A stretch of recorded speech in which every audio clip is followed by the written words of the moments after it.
Yeah, I'm here. Sometimes commentary is not necessary, and I think anytime you can enjoy a nice crackling fire on a cool winter day, um, not a lot of commentary is needed. Train just went by. That's always a cool sight. So just sitting here on a relaxing day, still in my jammies. Yeah, I said jammies. What is it, 10 o'clock in the morning? Just relaxing on a little family vacation up to Boston, the hometown, and enjoying a nice quiet fire. And thought I would deliver a couple knife reviews. Just brought you guys the NRS pilot knife, and wanted to bring you guys another knife that you've seen in a couple of my videos now of me just abusing, absolutely abusing, and that is, without further ado, the Beast. That's right. Some of you owners of this knife probably echo my sentiments on it. It is the K-Bar Large Heavy Bowie, and it is an absolute wilderness and outdoor monster. I've used a couple knives in the past that, and again, you guys know I try to bring you guys high value.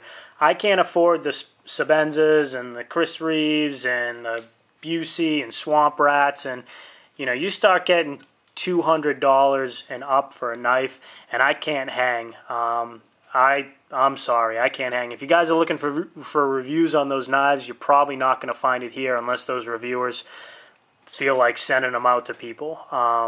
But they usually don't, so therefore you won't find it here. It's not because they don't have a lot of value. I'm all about high value, not necessarily high price, but high value.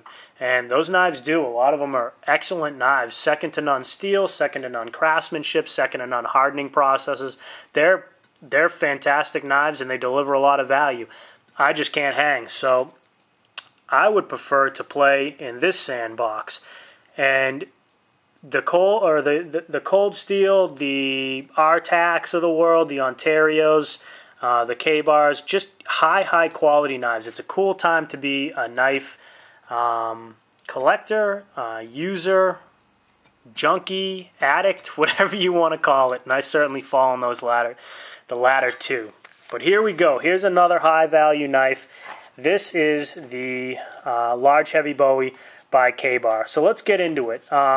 9-inch overall blade, 1095 steel, which continues to be probably my favorite wilderness steel. And I've used it in temperatures ranging from right around 25 degrees all the way up to just shy of 90 degrees. Dry heat, very humid temperatures, wet, cold, hot, sunny, rainy, windy, the whole 9 yards, and 1095 steel continues to perform.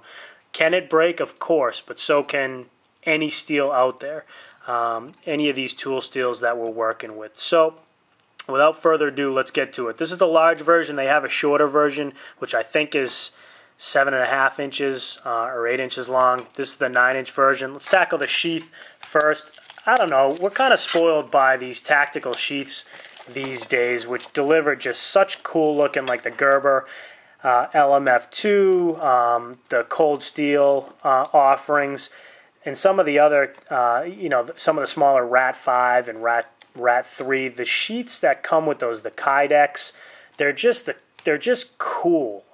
They expose themselves to the elements very well. They can resist the water and the temperatures, and they're lightweight and cool looking and functional, and they can take a beating. And then you start getting into these larger survival knives, and all of that just goes wah, wah, wah, right out the window. So we deal with what we have. And here's the sheath. You've got the Cordura on the front, well stitched, well riveted. Not a lot of problems there with the leather in the back. You've got a attachment down here if you were going to carry this knife, and it's a 14+ inch knife with some weight to it. So you want to, if you're going to carry this, you're a better man than I. I keep it in the pack and use it when needed. But you can attach your paracord to that or a strap to that and fasten that around your leg just to make it a little bit more secure. This sheath does do a pretty good job of rotating a little bit while it's on and while you're walking. I have carried it before just to see what it was like. I didn't like it. I just don't like carrying knives on my person, to be completely honest with you. So a lot of times you won't see me with one on the belt, but if I do carry one, it's usually on my pack, which is pretty much always on me. Or when I get to the base camp, I will go ahead and put something like if I have the Gerber LMF with me, I may use that, but I doubt it because that's just that's heavy with the sheath and the knife and all the stuff that goes with it. So it's probably going to be something more along the lines of an SRK or even some of the Mora knives. Those are just great lightweight knives to have around the camp. But my personal favorite, in all honesty, is and you guys have heard me talk about this before, is the SOG Field Pup. Nice lightweight, good sheath, good blade for light duty camp chores. But enough about that. The retention straps on these are great. They pivot 360 so you can do them how you want them. Some people like them both facing in the same direction. I don't. I like mine opposite. And the reason I like mine opposite, can you guys see that? Sorry about that. I like mine opposite so that if this knife is laying down, I can pop them off with one hand like that. But fix them how you want them. You can do that, and that's cool. I like the fact that they did buttons instead of Velcro.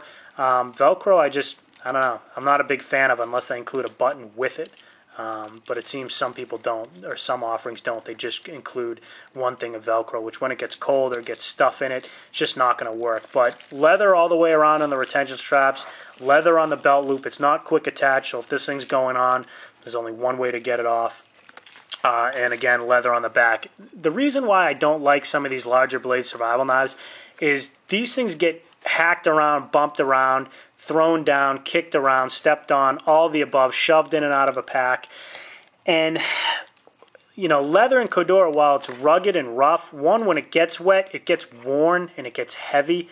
But two is they're really tough to repair. If you're out in the woods or something or in a survival situation and this thing snaps and starts to break or come undone, you're going to have kind of a nightmare to repair that thing. And you know, I'm not saying the Kydex is any easier. The Kydex is probably more important unless you start involving the heat process in there, but or more difficult, I should say.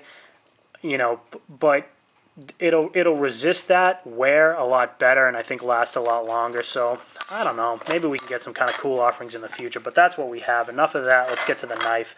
Again, 9-inch blade. You guys have seen me just powering through wood. Of all types. I've smacked this through oak, pine, sycamore. God, I'm forgetting about 5 different other varieties. But very, very tough wood. I've put it through knots. I've put it through wood that's dry, wood that's wet, wood that's rotted, wood that's solid. Kind of everything to get a good feel for how it performs. And it performs very well. And the performance really comes from its design as well as the steel. The steel, again, K-bar stuff comes razor sharp out of the box. 1095 steel. It's going to hold a good edge. You will have to, it's a high carbon, so you will have to keep that exposed edge, really just the whole knife, oiled up with your Rem oil or your WD-40. You can see mine is, as always. I'm a freak about oiling my knives. I just can't stand to see rust on them. So, again, the steel helps in its function, but I'll tell you what really does the job in its function is the design of the blade. And you've got a full flat grind on this knife with a hefty 1/4-inch spine on that. Now the spine's a little bit smaller on this than on some of the cold steel similar offerings. I think it's the same on the Ontario. I think it's 1/4-inch, your SP5 and your SP10. I don't know if the Marine Raider, which I think is the SP5, is a little bit more thick or not. I don't think so. I think they're all 1/4-inch. I think the same on the RTAC 2. And some of those comparable options. I think you do get a little bit thicker if you go to a cold steel Trailmaster or the cold steel Recon Scout. Let me get a sip of water. Sorry about that. So again, you've got a great spine to work with, and another thing I really like, again, the full flat grind, which acts like a wedge when you're going through that wood, and it makes a huge difference if you have a full flat grind as opposed to a hollow grind or saber grind or something along those lines.